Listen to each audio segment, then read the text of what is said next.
Because my mother would go and buy the fabric and a pattern, and then the next weekend she'd cut it out, and then the weekend after that we'd find the haberdashery, and then the following Sunday I would have a dress.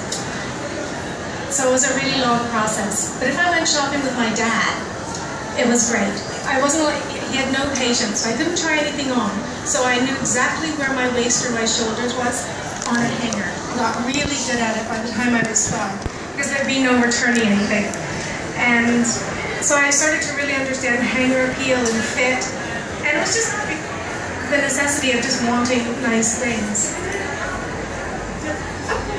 I was going to say, did you and your mum work on your dresses and clothes together, or would you just say to her, I really want a lace dress? And would she kind of take control, or you were like, wait, I need it to be like this, this, and this? As a little kid, it was really frustrating to go shopping with my mother, because I realized it was probably then, it was just my interest in fashion, because I liked so many things. But I would go out with my mom and she'd look at something and she'd be like, oh, there's no seam binding, I'm not buying that. And then I would really love something and then she'd want to buy it, and I'm like, oh no, I would never wear it, but I love it.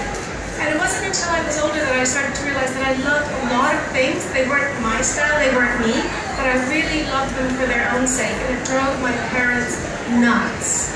Just because of that. It was just, you know, as a kid starting to understand, you just sort of liked clothes, and I really liked image. I didn't really start off with a fashion background. I started off doing theatre and doing costumes and women's studies. And so everything that I did in my women's studies was about women throughout history and what they wore, and what was happening politically at the time reflects so much of what we're wearing. That's really true, and that ties in brilliantly, because we were talking earlier to the curator of the Design Museum, and they've got their Women Fashion Power exhibition, and it's all about how our jobs and social, political, economic surroundings really affect what we wear. So when you say that, what were the trends and how were they reflecting what was going on at the moment, just out of interest? I think really simple things. When we look at the turn of the century and we look at women starting to have purses, it actually was when women started to have their own money, or purses that had lipstick in them. So if you weren't a whore and you were wearing lipstick, it was okay to start to wear makeup. Just sort of things like that we see, and how women's clothes actually originally had a lot of pockets in for women who are working in their clothes. Your move into fashion and styling, so you loved it when you were little, and I'm seeing behind you we've got an amazing presentation of fantastic shoots that you've worked on. So what was your first job in the industry? Oh, okay, it was all of my friends, because all of my friends were in theatre, and quite a few of them were opera singers, and so opera singers always need clothes. And at the time, like 12 years ago, you didn't hear the word styling, so it's really just dressing all of my friends. And then there were really random things, like I was on a dragon boat team in Canada, and on a dragon boat team there's 24 people who need a fleece with embroidery. And so suddenly I was visiting embroidery manufacturers and helping find people to do embroidery for our fleeces. And then I would have somebody else go, hey, can I have 1,000 of these fleeces for my company? And I was like, okay. And I need your help to help embroider all these fleeces. You know, and then I started finding embroiderers and manufacturers and started learning about that side of things, still not realizing what I was actually doing or even considering it a job. It wasn't until I came to England, I came on a holiday to visit a friend who was living in Oxford, and then I went to a lecture that Lucinda Chambers was giving, and I was quite intimidated. This was one of my first times in London, and I ended up sitting beside her mum, and she was just like, oh, my daughter's shy, and I was like, wow, this is so nice. And then 3 days later, I actually ended up interning at Vogue, still on holiday, but I didn't tell anyone I was on holiday, so I just stayed. And I'm born here, so I could stay legally. That's brilliant. So was it ever a dress that you had to fly back home, or you just never went home? No, I went back home, and then we gave all our stuff to different women's charities. We just came back like with 2 suitcases and did that. But I think it's part of the thing that when you want to work in fashion or any of the creative industries, right? And it's part of my strength, but it's also part of my weakness. That somebody asks me to do something and I just go, sure. And then I'm like, wow, how do I make this happen? And I don't live here. That could be a problem. But it's how do you make something happen? And I think that's in any type of business, but especially in creative industries. Because one of my friends has a saying about luck favors the prepared. And so I think opportunities come by, but sometimes we don't see them or we're not ready for them. So it is sort of when you sort of see something, I think it's just kind of going for it and just keep trying really. And where did that internship at Vogue lead to? So you're there, you've relocated to London, you've got rid of all your clothes, you're interning at Vogue, you know, the mecca of where everyone dreams of working. And surely from embroidering fleeces to being on Hanover Square, you must have been like, oh my gosh, what's going on? Yeah, I really was a bit like that because everything was so different compared to Canada. I think in some ways Canada's being like in Scotland compared to London because it's so much smaller. And I just kept going. You know, I'm really sort of one of those people that. Do you want to come on? I'll do this, and I just.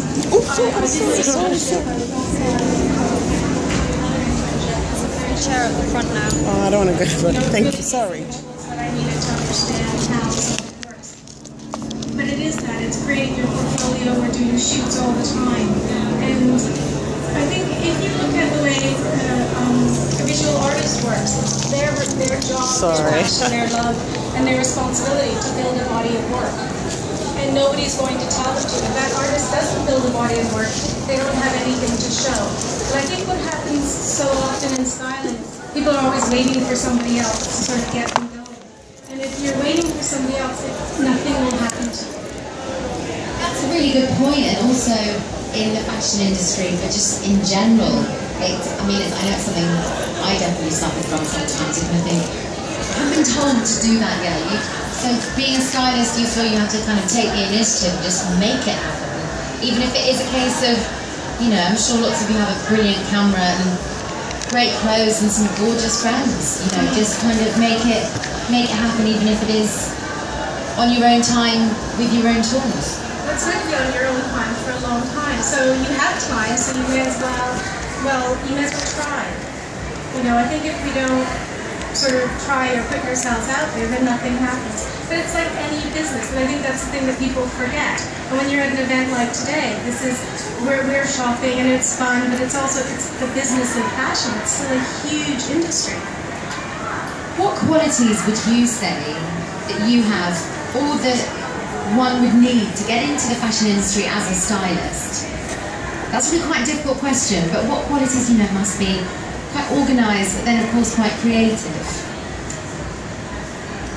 I think there's all those, but whenever I hire an assistant, I want somebody nice. I want a nice person. I want an honest person, a person who's hardworking. And I think somebody would want, again, those qualities in any industry. But if you're a nice person and you're a good person, I can send you to visit any celebrity and you're going to be kind. And I think we forget all of those skills, to be polite. We so underestimate all of those sort of everyday skills. And we see them in the tube when people are pushing or racing to a seat or not getting up, and it's kind of like, when you're dressing somebody, it's so personal. The only other person who's ever dressed you is your mom. So when you're dressing someone and you're working as a stylist, it's quite sweet in a way, because it's such a simple thing, and if you're not kind, you can't really get beyond that. I think that is such a true point, and also manners. Of course, kind of goes hand in hand with polite, but I think living in London, the tube, the bus, just getting barged and shouldered out the way, sometimes you just think, just be such a smiling, happier place that people are like, excuse me, instead of giving you the heavy elbow. One of my favourite questions, and I feel really lucky that I get to do this job, is to ask people like yourself who've built up such a career, what have been highlights? You know, a job that you get a call and you think, oh my gosh, I must be doing pretty well if that's come my way. Yeah, there's a couple of things that I think happens to you in any career that make you sort of go, wow, this is amazing. And when it happens when you get hired the second time by somebody, then you know it's not a fluke. And quite a few years ago, quite early on in my career, I got to tour with Billy Idol. And I'm standing on the side of the stage looking out at thousands and thousands of people going, wow, I must be okay if I got rehired. You know, so there's really big jobs like that, but then there's some really small, simple jobs. And every now and then I do personal shopping, and women, we complain about ourselves all the time. And I think men, boyfriends, husbands complain less. And I had one man phone me up And I thought it was quite courageous to do this, because he said, my wife's always complaining about herself, and I really love how she is. I just about died on the phone. I was like, oh my God, that's so nice. And he's like, I want to do a surprise for her. I want her to go personal shopping, and then I'm having an event with her friends that night, and then stay in London for the next day and doing Valentine's with her. I was like, wow, this is a really nice guy. Who on earth is this man? And it was just one of the sweetest things that I had seen. And it goes back to that whole sort of personal shopping, that we often get so stuck in a rut, and then we don't spend enough time. We might spend the money on ourselves, but we actually don't take time when we go shopping. So we buy something really rushed. It doesn't matter if you spend £10 on something or £500 on something, but if you're doing it and you're really rushed, when you're just running into a shop, getting something for an evening because you want something new, and you might not even actually like it, but you just feel, oh, I have no time, or it doesn't quite fit. So we spend so much time at work, so much investment in other things, and it's really odd that we actually forget to put just a little bit of time back into ourselves. And for me, fashion is quite an easy way to do that, because if you need sometimes you need somebody and you don't trust them, they look a bit shady, and you kind of wonder why. And for myself, I usually think it's probably how they're dressed. That the person they're on the outside isn't quite who they are on the inside. Because we all see that in business, that someone is like, oh, I'm not too sure about this person. But then we feel judgmental. And then if we see people that we think are really pretty or really nice or like their style, somehow it's okay to like that person because it was a positive thing. And sorry, I think I'm digressing. But I've got me hanging on your every word. I think that's really true. We're very quick to judge, and even if you feel bad doing it, we all do it. So you just want to kind of make the best impression, whether it's a job interview or the first day at school. On some level, it's actually okay to judge. It's not very nice, but sometimes we forget to trust those instincts. But it also means that we can put a little bit. We don't have to put a lot of effort into ourselves. Like this morning on the way here, I was sitting beside this girl on the tube. She was wearing double denim, but you could tell she was really into her brands because her shoes were the Chanel logo and her Louis Vuitton purse, and even her phone was logoed. And I'm like, wow, this person's really into their logos. But there was her style, and it looked like her. So even if I didn't, judge it in any way, I was just, because I like when I see people who are just committed to their style, regardless of what their style is. That just people are kind of enjoying fashion in some way, because you have to wear clothes. Like that is the flip side. You're not all going to run around naked all the time. I'm not. So I know. Yeah. I think that's a really good point, that you've got to feel comfortable in your clothes, because everyone has their uniform. I know when I go to work, I'll dress a certain way, and that'll be a very different way from from going and meeting some friends for some drinks, or if going out for dinner with my boyfriend. We all have an identity in a situation where you kind of think, that's exactly what I want to wear there. But it is all about confidence and being comfortable, because you don't want to be worn by your clothes. I think it is so much an extension of who we are. I think actually, to an extent, comfort generally comes first, because you want to feel comfortable, you want to be able to move, you want to run into the tube, you want to be able to stretch up, do something. That clothing, no matter how beautiful or anything it is, it's actually, it's first functional. We have function in design. In your wardrobe, what would you say? Shoot, it was one of my favorite shoots. It's really cute. Sorry, it goes every few seconds, the picture. But she was wearing this mask that was made of rose thorns, and it was a Valentine's Day shoot. And because I hate when women settle, we called it either love me or leave me, just so you wouldn't settle. But I love working with florists, and I work with quite a few florists who are always making these sort of huge headpieces and things. And that's one of the parts of styling that's quite fun for me, is when you have because we have the reality of fashion, how we move and how we live in our clothes. So then when you do editorials, it's quite fun. You kind of have the dream of fashion. And a mask of thorns. Love it. Not like sleeping mask. No, when we're up at 2 in the morning prepping all of those things for the shoot, so they would be ready for it. Wow, so that's one of your favourites. What other shoots have stuck in your mind from the presentation or just in general?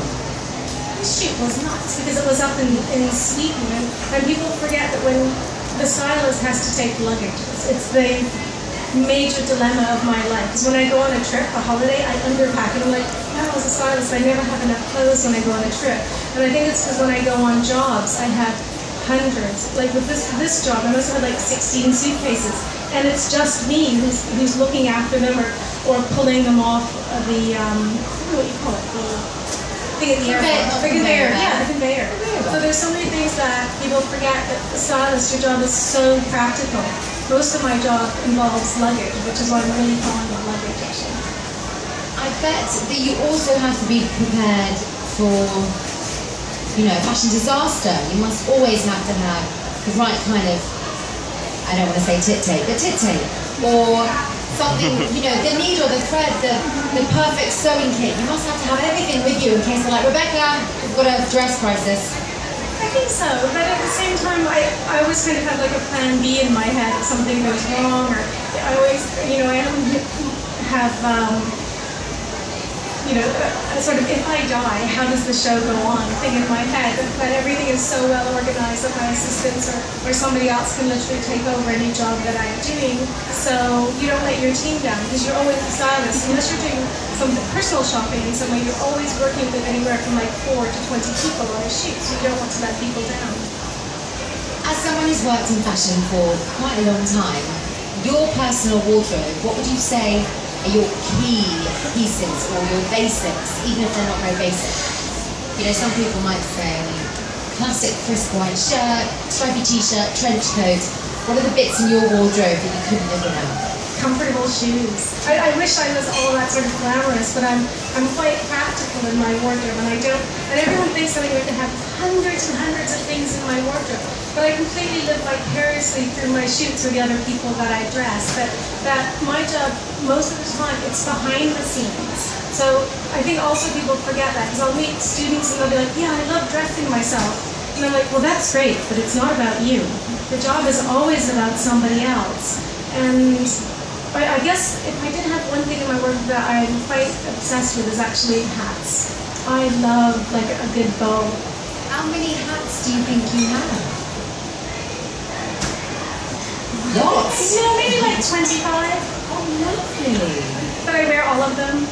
Oh, I love that. I envy that of you.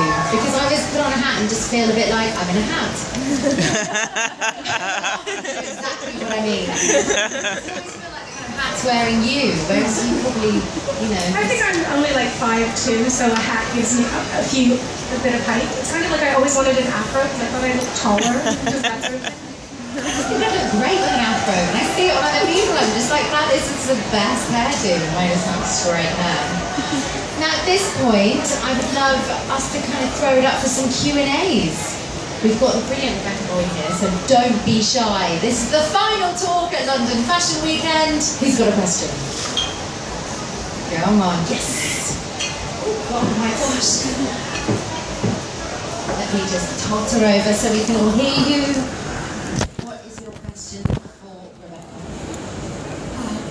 When you research for a job, how do you go about? Where do you start?